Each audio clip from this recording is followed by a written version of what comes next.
Welcome to the read-along audiobooks production of The Wonderful Wizard of Oz, by L. Frank Baum. This video includes all of the chapters' original text, so that you can read along with the audio. Remember to subscribe with the notification bell turned on, so you will be notified whenever we post a new audiobook. Chapter 13, The Rescue. The Cowardly Lion was much pleased to hear that the Wicked Witch had been melted by a bucket of water, and Dorothy at once unlocked the gate of his prison and set him free. They went in together to the castle, where Dorothy's first act was to call all the Winkies together and tell them that they were no longer slaves. There was great rejoicing among the yellow Winkies, for they had been made to work hard during many years for the Wicked Witch, who had always treated them with great cruelty. They kept this day as a holiday, then and ever after, and spent the time in feasting and dancing. "If our friends, the Scarecrow and the Tin Woodman, were only with us," said the Lion, "I should be quite happy." "Don't you suppose we could rescue them?" asked the girl anxiously. "We can try," answered the Lion. So they called the yellow Winkies and asked them if they would help to rescue their friends, and the Winkies said that they would be delighted to do all in their power for Dorothy, who had set them free from bondage. So she chose a number of the Winkies who looked as if they knew the most, and they all started away. They traveled that day and part of the next until they came to the rocky plain where the Tin Woodman lay, all battered and bent.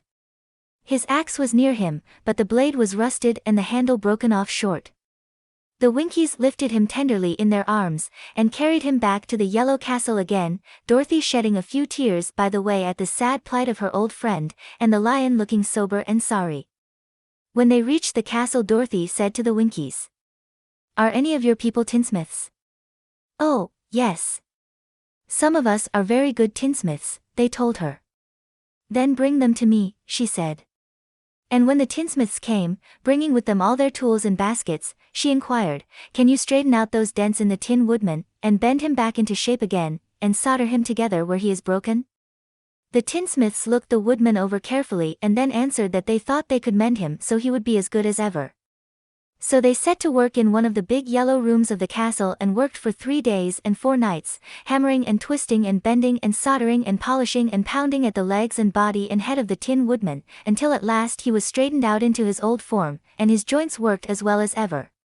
To be sure, there were several patches on him, but the tinsmiths did a good job, and as the Woodman was not a vain man, he did not mind the patches at all.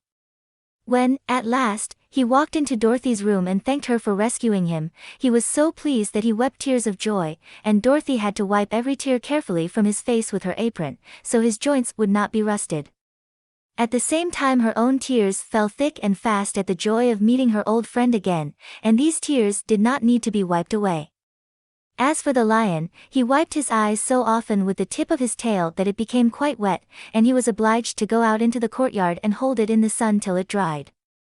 "If we only had the Scarecrow with us again," said the Tin Woodman, when Dorothy had finished telling him everything that had happened, "I should be quite happy." "We must try to find him," said the girl. So she called the Winkies to help her, and they walked all that day and part of the next until they came to the tall tree in the branches of which the winged monkeys had tossed the Scarecrow's clothes. It was a very tall tree, and the trunk was so smooth that no one could climb it, but the Woodman said at once, "I'll chop it down, and then we can get the Scarecrow's clothes." Now while the tinsmiths had been at work mending, the Woodman himself, another of the Winkies, who was a goldsmith, had made an axe handle of solid gold and fitted it to the Woodman's axe, instead of the old broken handle. Others polished the blade until all the rust was removed and it glistened like burnished silver. As soon as he had spoken, the Tin Woodman began to chop, and in a short time the tree fell over with a crash, whereupon the Scarecrow's clothes fell out of the branches and rolled off on the ground. Dorothy picked them up and had the Winkies carry them back to the castle, where they were stuffed with nice, clean straw, and behold, here was the Scarecrow, as good as ever, thanking them over and over again for saving him. Now that they were reunited, Dorothy and her friends spent a few happy days at the Yellow Castle, where they found everything they needed to make them comfortable. But one day the girl thought of Aunt Em, and said, "We must go back to Oz, and claim his promise." "Yes," said the Woodman, "at last I shall get my heart." "And I shall get my brains," added the Scarecrow joyfully. "And I shall get my courage," said the Lion thoughtfully. "And I shall get back to Kansas," cried Dorothy, clapping her hands. "Oh, let us start for the Emerald City tomorrow." This they decided to do. The next day they called the Winkies together and bade them goodbye. The Winkies were sorry to have them go, and they had grown so fond of the Tin Woodman that they begged him to stay and rule over them and the yellow land of the West. Finding they were determined to go, the Winkies gave Toto and the Lion each a golden collar, and to Dorothy they presented a beautiful bracelet studded with diamonds, and to the Scarecrow they gave a gold-headed walking stick, to keep him from stumbling, and to the Tin Woodman they offered a silver oil can, inlaid with gold and set with precious jewels. Every one of the travelers made the Winkies a pretty speech in return, and all shook hands with them until their arms ached.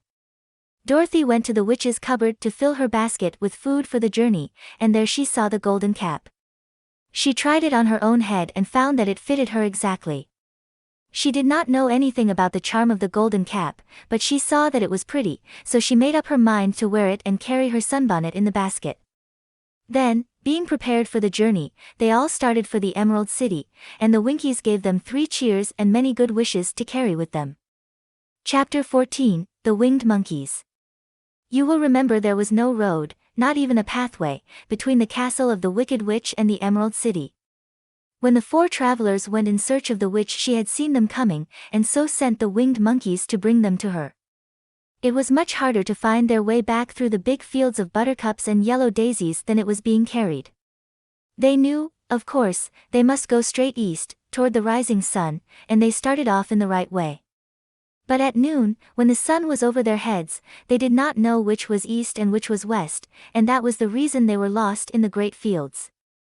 They kept on walking, however, and at night the moon came out and shone brightly.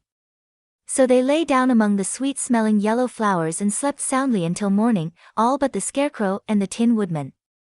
The next morning the sun was behind a cloud, but they started on, as if they were quite sure which way they were going. "If we walk far enough," said Dorothy, "I am sure we shall sometime come to some place." But day by day passed away, and they still saw nothing before them but the scarlet fields. The Scarecrow began to grumble a bit. "We have surely lost our way," he said, "and unless we find it again in time to reach the Emerald City, I shall never get my brains."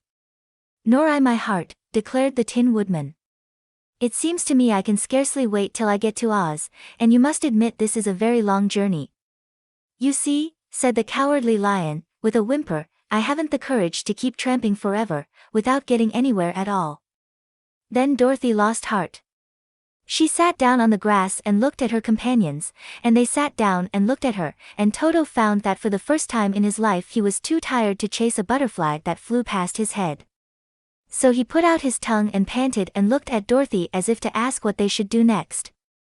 "Suppose we call the field mice," she suggested. "They could probably tell us the way to the Emerald City." "To be sure they could," cried the Scarecrow. "Why didn't we think of that before?" Dorothy blew the little whistle she had always carried about her neck since the Queen of the Mice had given it to her. In a few minutes they heard the pattering of tiny feet, and many of the small gray mice came running up to her. Among them was the Queen herself, who asked, in her squeaky little voice, "What can I do for my friends?" "We have lost our way," said Dorothy. "Can you tell us where the Emerald City is?" "Certainly," answered the Queen, "but it is a great way off, for you have had it at your backs all this time." Then she noticed Dorothy's golden cap, and said, "Why don't you use the charm of the cap, and call the winged monkeys to you? They will carry you to the City of Oz in less than an hour." "I didn't know there was a charm," answered Dorothy, in surprise. "What is it?" "It is written inside the golden cap," replied the Queen of the Mice. "But if you are going to call the winged monkeys we must run away, for they are full of mischief and think it great fun to plague us." "Won't they hurt me?" asked the girl anxiously. "Oh, no. They must obey the wearer of the cap goodbye." And she scampered out of sight, with all the mice hurrying after her. Dorothy looked inside the golden cap and saw some words written upon the lining. These, she thought, must be the charm, so she read the directions carefully and put the cap upon her head. "Eppe, peppe, cat cook," she said, standing on her left foot. "What did you say?" asked the Scarecrow, who did not know what she was doing. "Hillo, holo, hello." Dorothy went on, standing this time on her right foot. "Hello," replied the Tin Woodman calmly. Zizzy, zuzzy said Dorothy, who was now standing on both feet. This ended the saying of the charm, and they heard a great chattering and flapping of wings, as the band of winged monkeys flew up to them. The king bowed low before Dorothy, and asked, "What is your command?"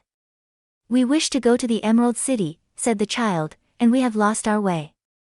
"We will carry you," replied the king, and no sooner had he spoken than two of the monkeys caught Dorothy in their arms and flew away with her. Others took the Scarecrow and the Woodman and the Lion, and one little monkey seized Toto and flew after them, although the dog tried hard to bite him. The Scarecrow and the Tin Woodman were rather frightened at first, for they remembered how badly the winged monkeys had treated them before, but they saw that no harm was intended, so they rode through the air quite cheerfully, and had a fine time looking at the pretty gardens and woods far below them. Dorothy found herself riding easily between two of the biggest monkeys, one of them the king himself.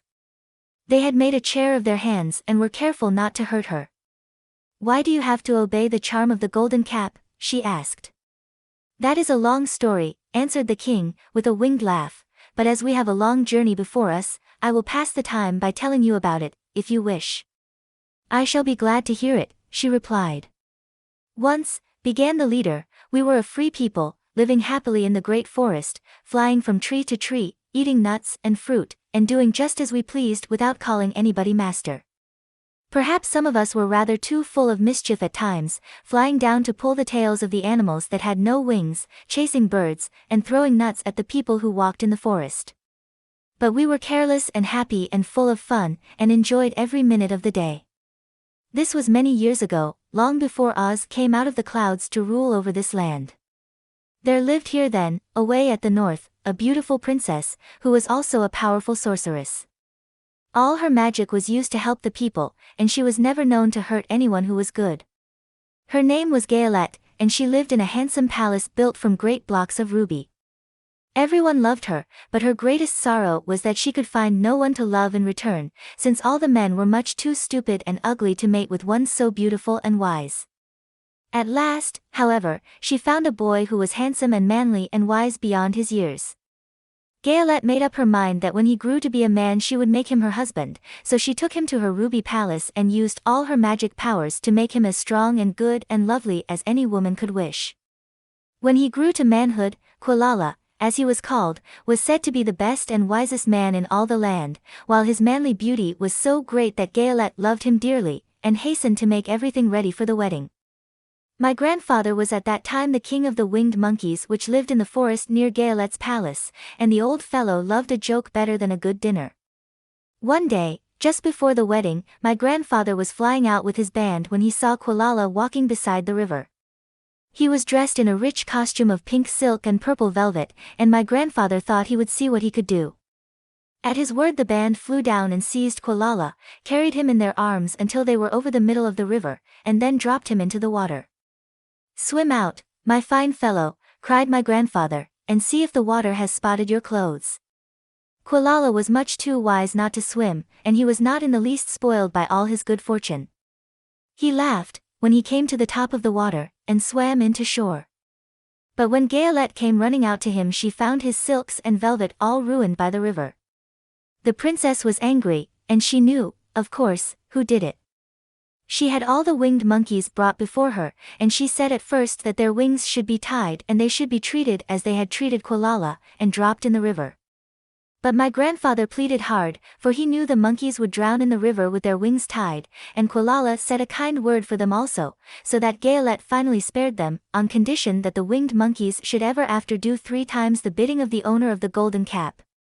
This cap had been made for a wedding present to Quilala, and it is said to have cost the princess half her kingdom.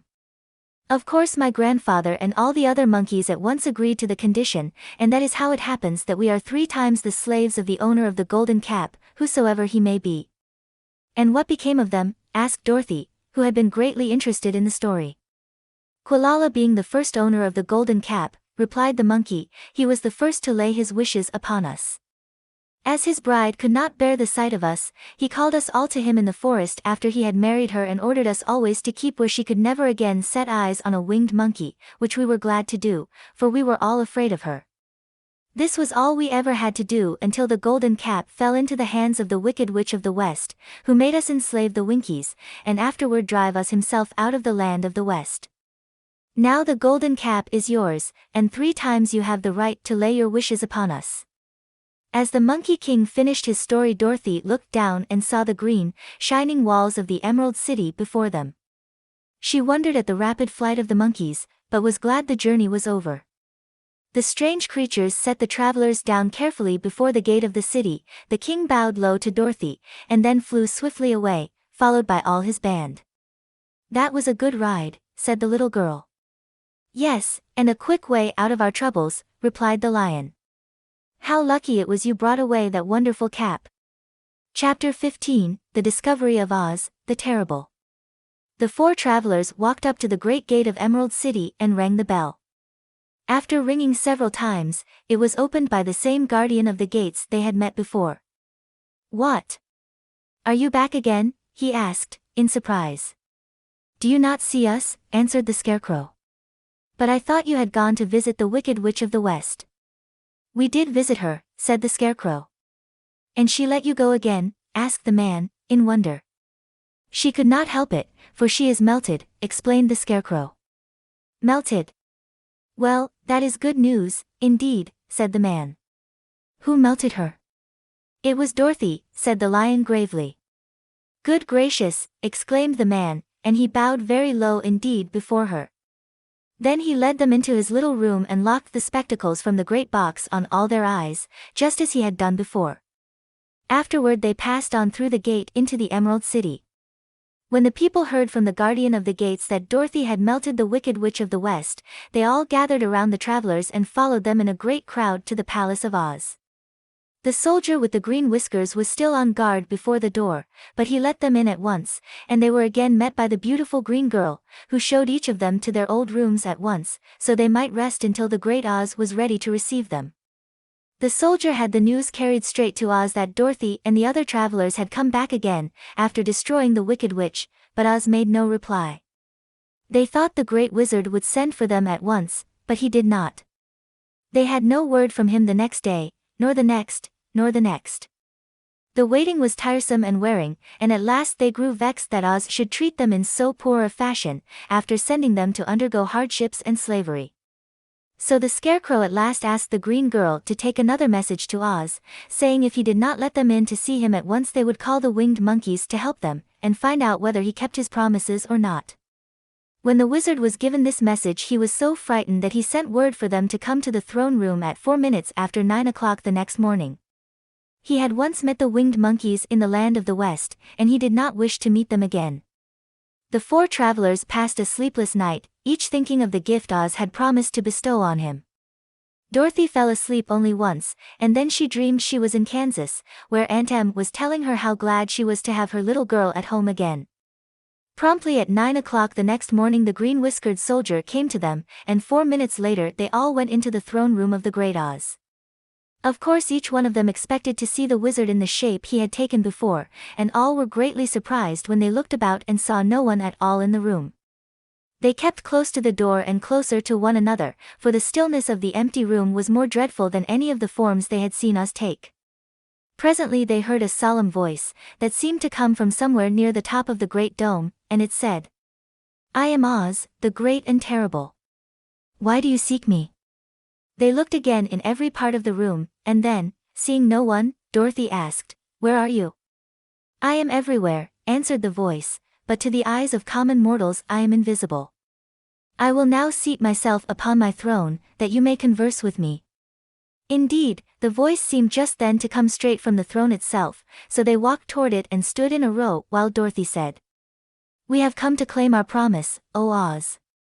"What promise?" asked Oz. "You promised to send me back to Kansas when the Wicked Witch was destroyed," said the girl. "And you promised to give me brains," said the Scarecrow. "And you promised to give me a heart," said the Tin Woodman. "And you promised to give me courage," said the Cowardly Lion. "Is the Wicked Witch really destroyed?" asked the voice, and Dorothy thought it trembled a little. "Yes," she answered, "I melted her with a bucket of water." "Dear me," said the voice, "how sudden. Well, come to me tomorrow, for I must have time to think it over. You've had plenty of time already, said the Tin Woodman angrily.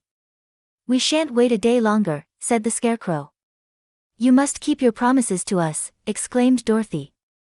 The Lion thought it might be as well to frighten the Wizard, so he gave a large, loud roar, which was so fierce and dreadful that Toto jumped away from him in alarm and tipped over the screen that stood in a corner. As it fell with a crash, they looked that way, and the next moment all of them were filled with wonder. For they saw, standing in just the spot the screen had hidden, a little old man, with a bald head and a wrinkled face, who seemed to be as much surprised as they were. The Tin Woodman, raising his axe, rushed toward the little man and cried out, "Who are you?" "I am Oz, the Great and Terrible," said the little man, in a trembling voice. "But don't strike me, please don't, and I'll do anything you want me to."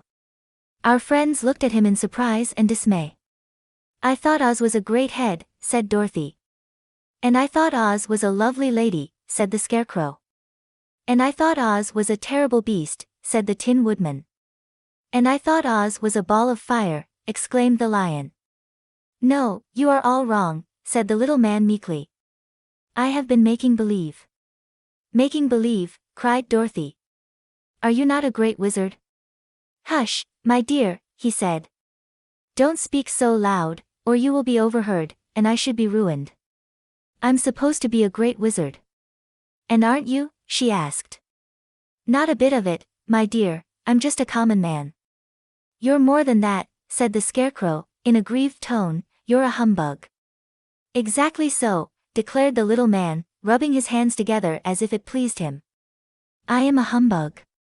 But this is terrible," said the Tin Woodman. "How shall I ever get my heart?" "Or I my courage?" asked the Lion. "Or I my brains?" wailed the Scarecrow, wiping the tears from his eyes with his coat sleeve. "My dear friends," said Oz, "I pray you not to speak of these little things. Think of me, and the terrible trouble I'm in at being found out." "Doesn't anyone else know you're a humbug?" asked Dorothy. "No one knows it but you four, and myself," replied Oz. "I have fooled everyone so long that I thought I should never be found out. It was a great mistake my ever letting you into the throne room. Usually I will not see even my subjects, and so they believe I am something terrible." "But, I don't understand," said Dorothy, in bewilderment. "How was it that you appeared to me as a great head?" "That was one of my tricks," answered Oz. "Step this way, please, and I will tell you all about it." He led the way to a small chamber in the rear of the throne room, and they all followed him.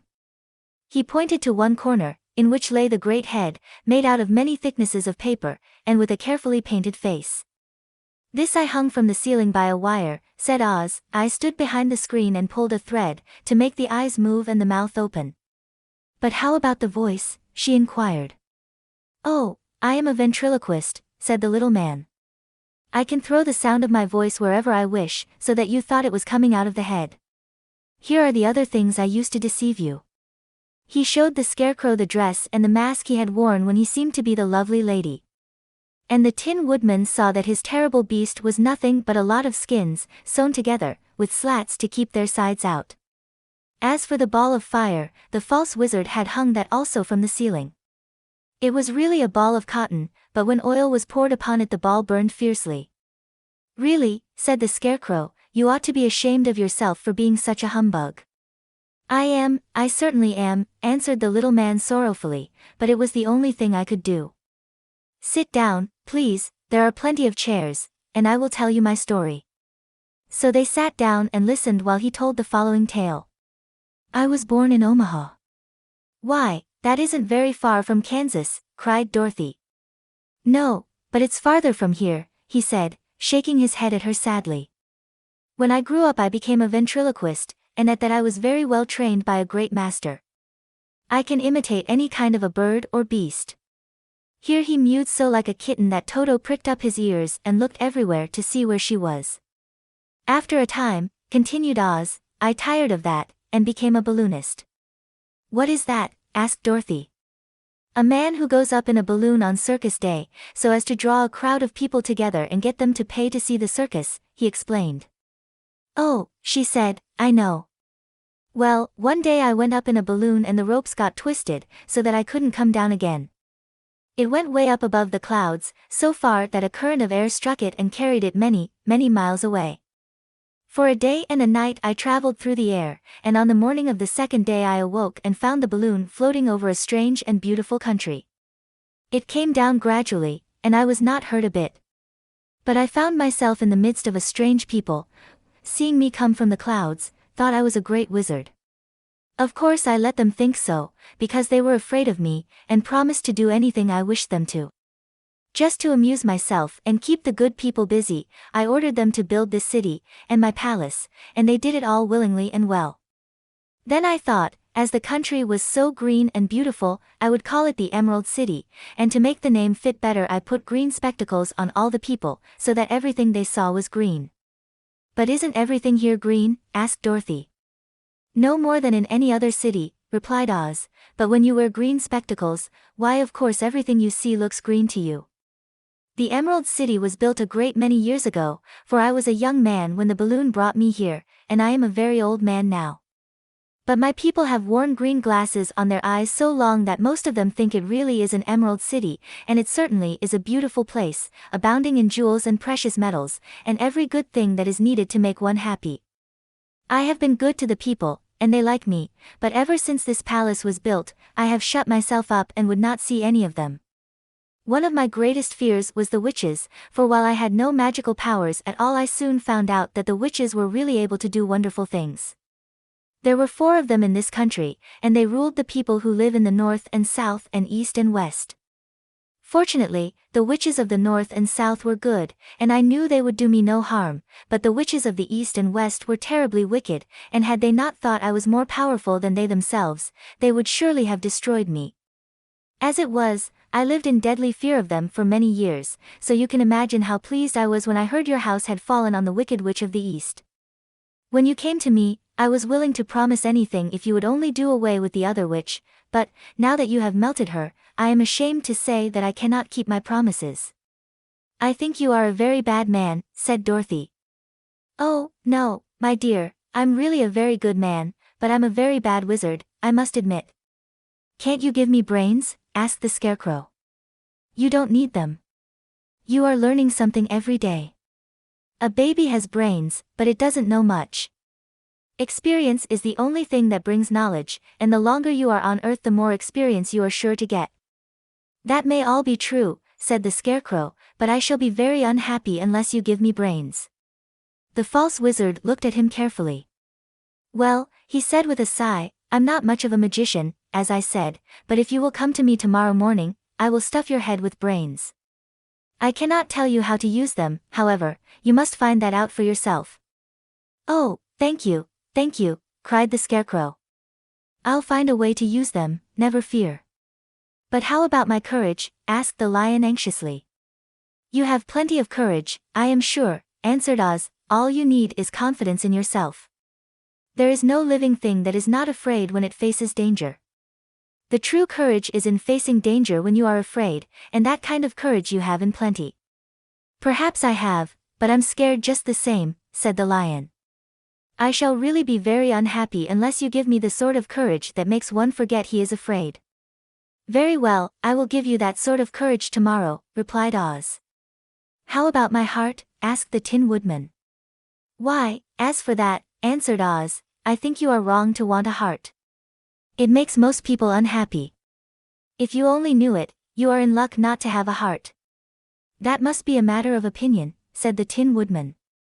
For my part, I will bear all the unhappiness without a murmur, if you will give me the heart.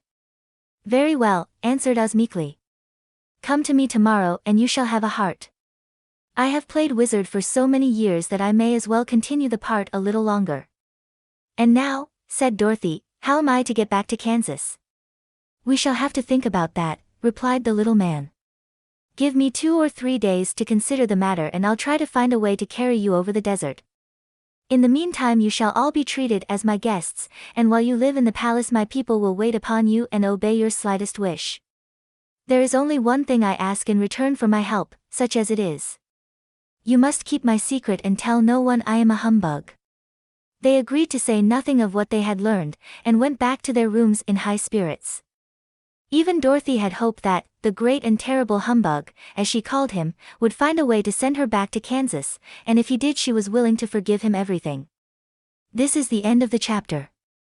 We have linked to the next chapter on this screen, or please feel free to visit our channel to explore the other titles we have available. Please remember to subscribe with the notification bell turned on, so you will be notified whenever we post a new audiobook.